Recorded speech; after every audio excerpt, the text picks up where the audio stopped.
Chiki, Nini, pumarito kayo. Papabasahin ko kayo. Una ka muna, Chiki. Bumasa ka dito. The cat is eating. Very good. Next, Nini. The cat is eating. Anong i-ating? Eating. Ulit. The cat is eating. Yan. Next, Nini. Ba yan? O, basa na, Nini. I will get them a cat. Tama. Ikaw naman, Nini. I will get them a cat. Anong DM? I will get them a cat. Urutin mo, buti pa si Chiki. Ang galing magbasa. I will get them a Ala. Di ka talaga marunong. Isa pa. I will get them. Mali lang talaga. Ayusin mo naman pagbabasa. Ikaw nga ulit, Chiki.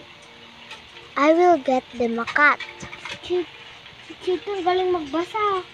Ikaw naman, Nini. Di ka naman marunong. Ay, naku. Tagalog na nga laang. Di naman marunong si Nini. Nini, dahil mo pa si Chiki. Ang galing magbasa. O, ikaw, Chiki, bumasa ka ulit. Papasok na si Milo. O, ikaw naman, Nini. O, madali lang to ha. Papasok na si Milo. O, Papasok na si Milo. very good.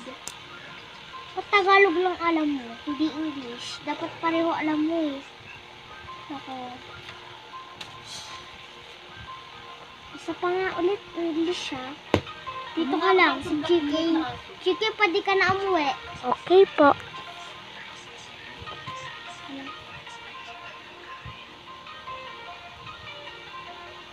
Ay, numbers na lang pala. Basahin mo to. One. One. 1. Ito naman. Hmm, Hindi ka makasagot. 2. Ito naman.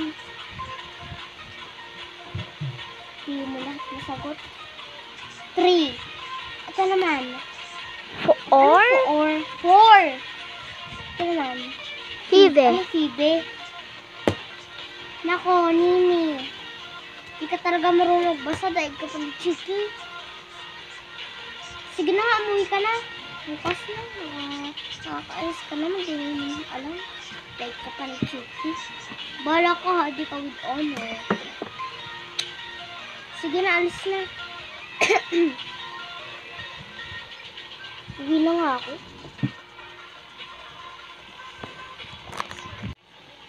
Okay, tomorrow na ha. Pagpapabasa ulit ako ngayon. Tomorrow na ngayon ha. Nini, tuturuan na kita magbasa. Ang basa dito sa number 1. I will get them a cat. Yung pinabasa ko kay Chiki,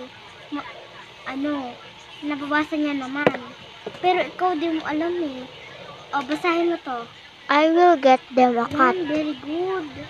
Ito naman, see what you can do. See what you can do. Yan, very good. Yan. Ito naman, would you look at it for me? Would you look at it for me? Very good. So, bukas, papasaulo ko sa inyo ito. Tapos, hindi ko pala ito papasaulo. Baka mahirapan kayo. So sabihin nyo sa inyong nanay, diba sa Google, magpaano kayo sa nanay yung Google na pagbabasa ha. Okay, makikinig sa akin. Sige. Half day lang tayo ngayon. So, mag-list na.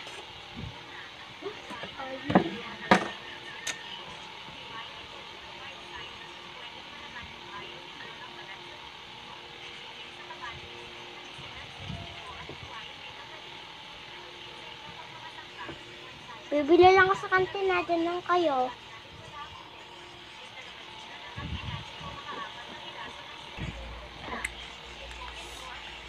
Ang asim ng candy doon.